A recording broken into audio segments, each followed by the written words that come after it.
de alguna manera, habíamos dicho de que el ego no podía dejar de existir, porque era, llamémosle un mecanismo, para ponerlo en su punto más real, es un mecanismo que nos permite distribuir la energía ya que tenemos dentro del cuerpo. Por lo tanto hay una función del ego que es básicamente sostener el cuerpo vivo, mantenerlo vivo. De ahí que se gatillan todo lo que son los mecanismos de defensa, que básicamente los mecanismos de defensa apuntan ¿a qué? A mantener el cuerpo vivo, porque el ser que es espiritual y que está en otra dimensión, que participa de esta realidad física y corporal donde habita este cuerpo y le da vida, si el cuerpo es afectado, no es afectado al espíritu. Por lo tanto, ya el ego tiene básicamente, bajo ese punto de vista, tiene una función importante en términos de mantener el cuerpo vivo, por un lado. Por otro lado, nos da la conciencia de nosotros, ya, de sí. El punto es que este ego, ¿por qué nos da la conciencia de sí? Porque el ser, si consideramos que el ser es absoluto, no puede tener conciencia de sí, porque tendría que haber algo que diga que lo separe, ¿me entiendes? Entonces el punto es que el ser propiamente tal, en el estricto rigor, no tiene conciencia de sí, simplemente es, ¿ya? Está siendo constantemente, ¿ya? Entonces, ¿qué pasa? ¿Cómo juntamos esas dos realidades con nuestra realidad? ¿Ya? Entonces podemos decir que hay una realidad que es la realidad del ser y nuestra realidad. ¿Cuál sería nuestra realidad? Aquella realidad en la cual tenemos un cuerpo físico, tenemos un ego, ¿ya? Y tenemos un aspecto sutil que se concatena, por decirlo así, con lo que es el ego. Y el ego sería como, de alguna manera, sistema operativo, por decirlo así, o esta estructura, esta mecánica, este elemento que nos permite conectarnos, hacer una serie de conexiones, etcétera, etcétera. ¿Por qué? Porque el ego está conectado con la mente, el ego está conectado con las emociones, el ego está conectado con el cuerpo, las emociones y la mente. Entonces, ¿qué es lo que hacemos básicamente mientras tengamos cuerpo? De ahí que algunos maestros ya plantean de que la realización total no es posible mientras uno tenga cuerpo. Porque en el fondo, ¿qué están diciendo? También se dice poéticamente, que se dice de que también apunta a otros aspectos, porque ahí entraríamos en otro tipo de cosas, podríamos hablar mucho rato sobre eso, de que el iluminado se mantiene vivo mientras mantenga karma. En el fondo necesita quemar el karma que le quedó. Pero bueno, para la pregunta, podríamos decir básicamente que necesitamos el ego para poder sostenernos en esta dimensión. ¿Qué hacemos entonces si el ego aparentemente es la causa de todos nuestros problemas? ¿Cómo podemos convivir con un personaje que finalmente es quien nos está generando todos los problemas del día a día? Y aquí llamamos todos los problemas a la causa del sufrimiento. ¿Y cuál es la causa del sufrimiento? Ya, la separación. El ego es lo que nos da la conciencia de separación, donde yo puedo decir, esta es la vive, este soy yo, ¿ya? O este soy yo, eso es el ser, o la unidad. ¿Qué hacemos? Lo reducimos. Vamos reduciendo, hasta que finalmente lo dejamos en aquella, no en su más mínima expresión, sino más bien en aquella expresión en que nos permite que cumpla todas sus funciones sin que necesariamente nos afecte tanto. Ahora, ¿por qué? Porque de alguna manera, cuando tú te pegas el salto para el otro lado, ¿ya? O con lo que se llama constantemente te ilumina, es como pasar de un estado dormido a un estado despierto. No hay ninguna diferencia. Si una persona realmente está realizada, no puede notar ninguna diferencia entre lo que es y lo que son los demás. Lo cual, si yo veo una manzana y veo otra manzana, no veo ninguna diferencia entre una y otra. Pero si hago un análisis más profundo, me voy a dar cuenta de que cada una se expresa individualmente de manera distinta. Entonces, la expresión de esa persona puede ser distinta a nuestros ojos, pero el sentimiento final, profundo, es que es el mismo, somos uno. ¿Ya? ¿Qué es lo que marca esa diferencia? Es justamente todas las condiciones que le permiten ser como es. Y entre esas está también su ego. Ahora, Entonces, ¿qué pasa? Esa persona tiene un ego que lo tiene reducido, lo tiene pequeñito, ¿ya? Lo tiene controladito, por decirlo así, ¿ya? Pero está presente, está latente, no es que haya desaparecido. Entonces, al tenerlo presente, al tenerlo latente, es como que nosotros tuviéramos esta ampolleta, ¿ya? Y tenemos una manta. Entonces, nosotros le ponemos esta manta y cubrimos la luz que está siempre presente. Y lo que hacemos cuando sacamos el ego es ir sacándole, por decirlo así, la manta. Entonces la luz se va a poder expresar más plenamente. ¿Estamos? ¿Y por qué? Porque por lo que vimos con lo que yo entendí, por decirlo así, y que lo que plantean también en las escrituras, que lo vamos a ver acá, es que hay un estado que trasciende la mente, un estado de percepción de la realidad que trasciende la mente. El iluminado, cuando está en ese estado, está percibiendo la realidad desde ese estado en el cual la percepción ya no es mental. ¿Estamos? Entonces, lo primero que tendríamos que entender son dos cosas. Una, el ego se puede reducir a un punto donde ya no nos interfiere. ¿Ya? Es como les decía yo, siempre he dicho eso, es como un empleado que sube arriba de la cabeza, ¿ya? Y el junior se convirtió en el gerente general de la empresa. Entonces, es volver al junior a dejarlo como junior y tú tomar el puesto de gerente general. ¿Estamos? Entonces, por un lado, está el ego, ¿ya? Que está presente, pero en forma reducida. Y por otro lado, ya es importante entender que la mente que nosotros tenemos, o nuestra racionalidad, necesita ser trascendida, dejada a un lado. Si bien es cierto, la mente en algún momento nos da la posibilidad de, ¿cómo se llama?, de poder pegarnos el salto. Hay una cosa que es interesante, y es que, según tengo entendido, yo no hablo inglés, pero cuando en inglés se refieren a la mente, ellos incluyen sentimientos. Y cuando nosotros nos referimos a la mente, solamente hablamos de racionalidad. ¿Ya? Entonces, ¿qué pasa? Cuando dicen los budistas todo es mente, están diciendo que hay un estado de percepción donde hay cognición, donde hay testificación de que algo está sucediendo, pero yo puedo sentir. Y cuando nosotros hablamos de mente, hablamos de una estructura estrictamente racional que está ausente de sentimiento. ¿Me cachan la diferencia, no? Entonces, cuando estoy hablando de que hay un estado de percepción que trasciende la mente, estoy hablando de que hay un estado en el cual uno puede percibir la realidad en que no necesariamente usa la razón. Y que otros maestros le llaman el testigo. O hay un estado de percepción donde tú testificas la realidad, ¿ya? Y donde no entras en la comparación, en la dualidad. Simplemente las cosas están siendo y tú estás percibiendo cómo está siendo. Cuando te sucede eso, por ejemplo, cuando realmente estás tejiendo y estás tan feliz que quizás estás teniendo una experiencia y quizás no estás tan consciente que estás tejiendo, pero sabes que estás tejiendo. Cuando estás respirando, sabes que estás respirando, pero no estás diciendo respiración 1, respiración 2, entra, sale, entra, sale. ¿Estamos? Entonces hay un estado en el cual nosotros convivimos constantemente, donde estamos siendo sin que nuestra racionalidad esté interfiriendo constantemente. Entonces, para poder estar en ese estado que tú dices, hay que hacer dos cosas. Uno, dejar el ego ya en el estado que le corresponde, cumpliendo las funciones que tiene que cumplir para nuestras necesidades, en términos de que no interfiera lo que nosotros finalmente somos.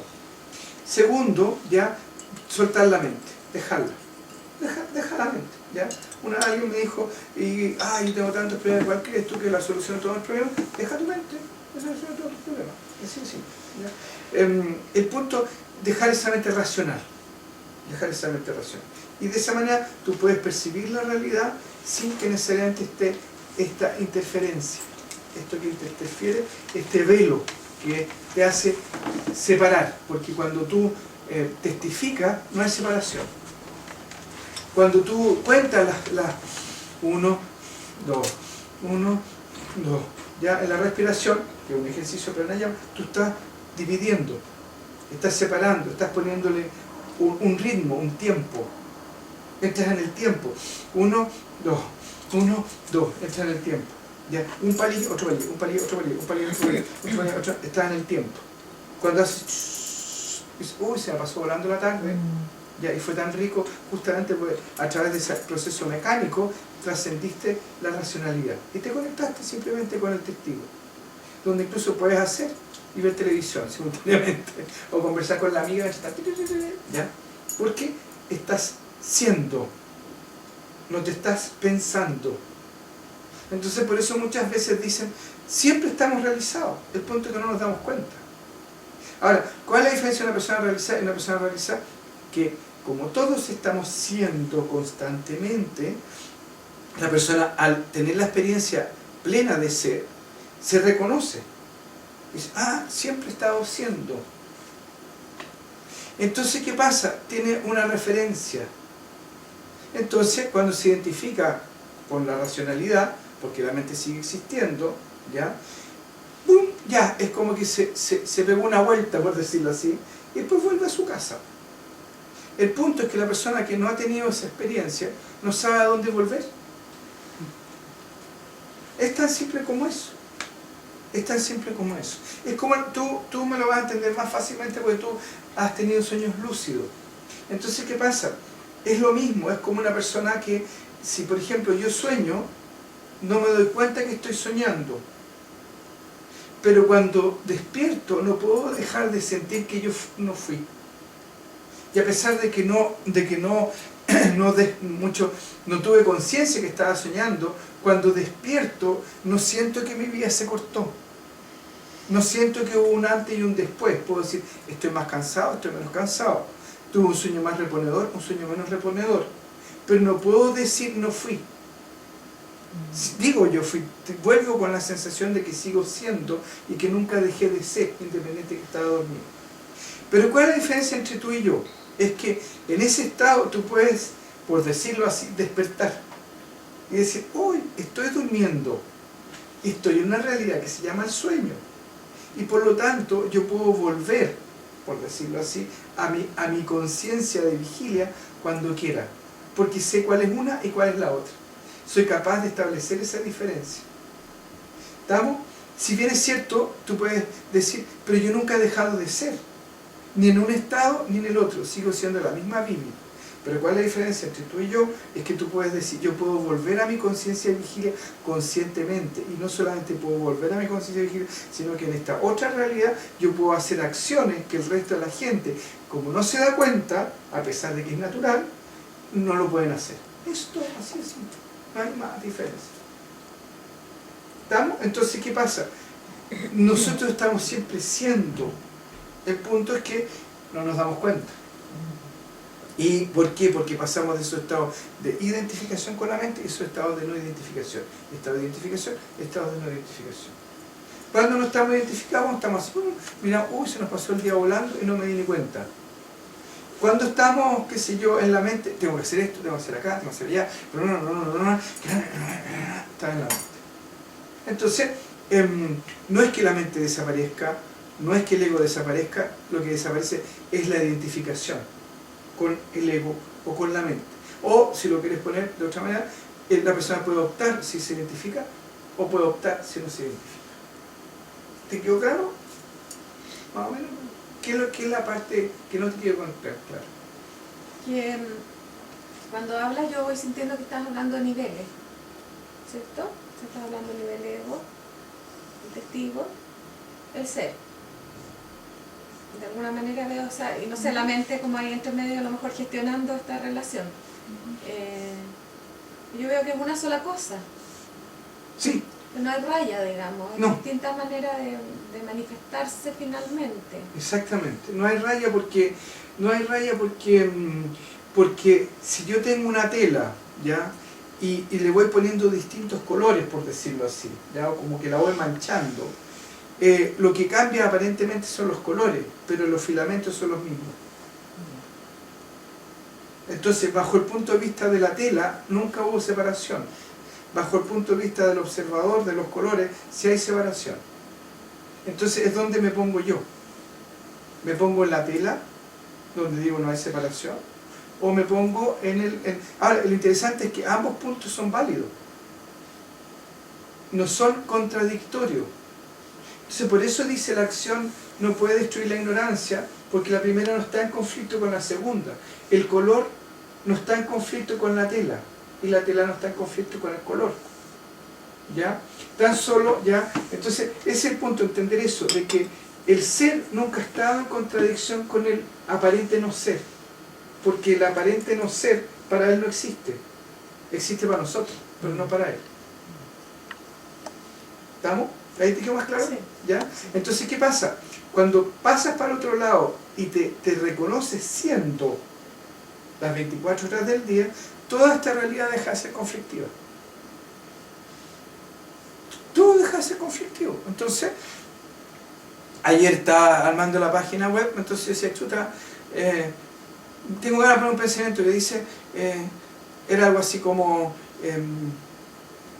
siempre estamos tratando de no ser. Y déjate ser.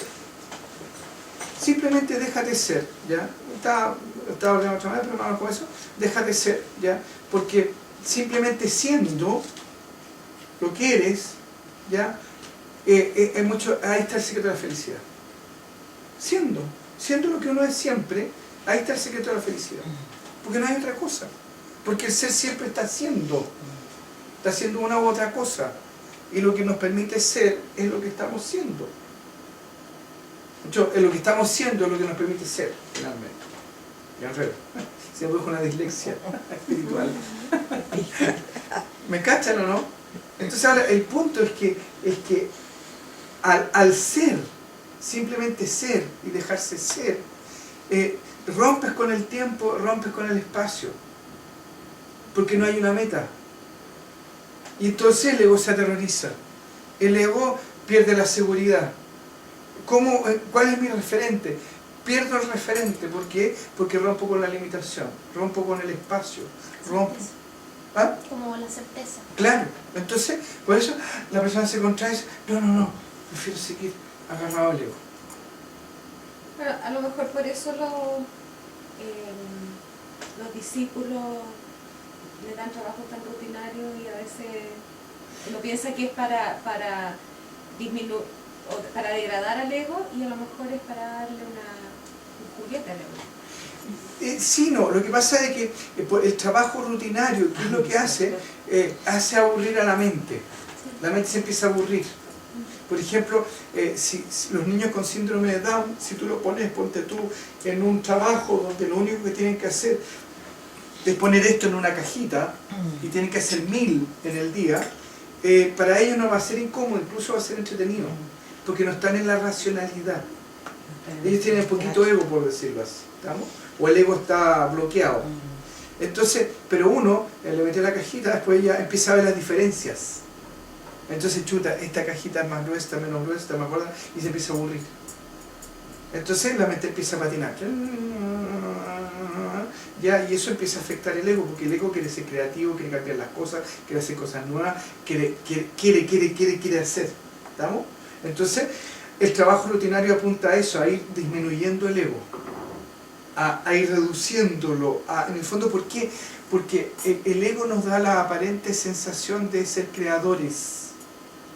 Y al ser creadores, nosotros estamos dándole, como quien dice, pero soy creador a partir de mí, de yo soy creador, es mi creación, mis hijos, mi empresa, mi ropa, mi casa, mi máquina, mi computador, ¿estamos?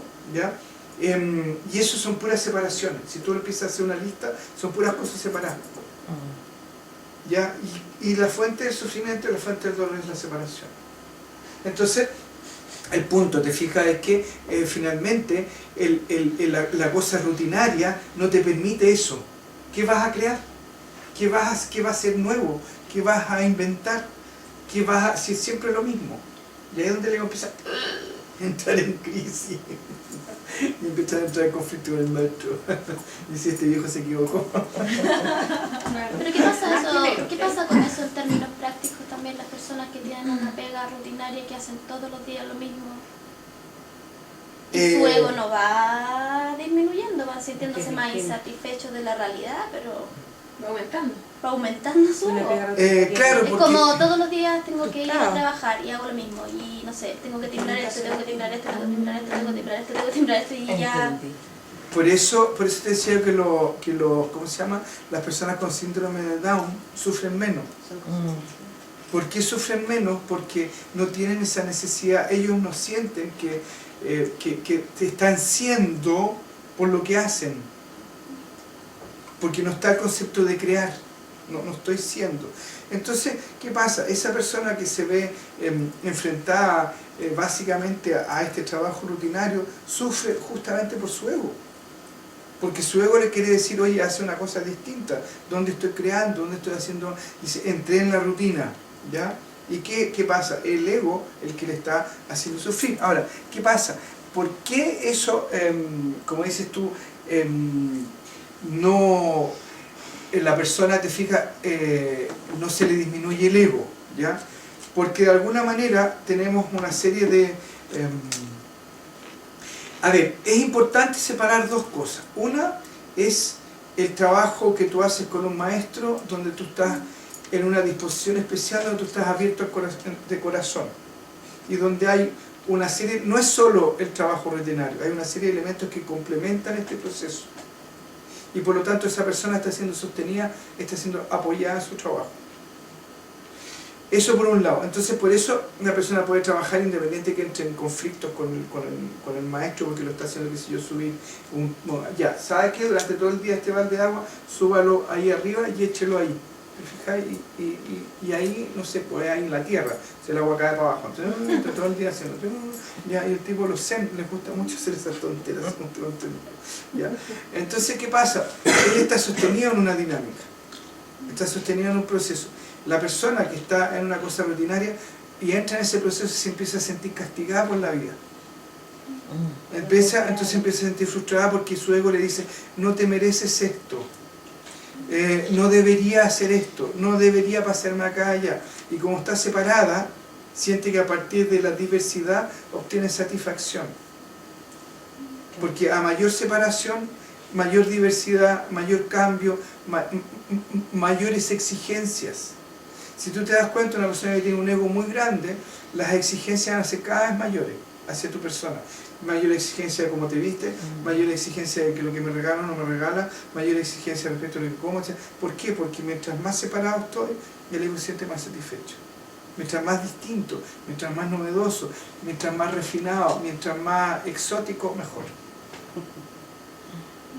¿Estamos? ¿Qué pasa con el ego de los supercreativos? Espérate, entonces esa persona justamente se empieza a sentir frustrada y empieza a sentir que está sufriendo porque empieza a sentir que su ego empieza a disminuirse.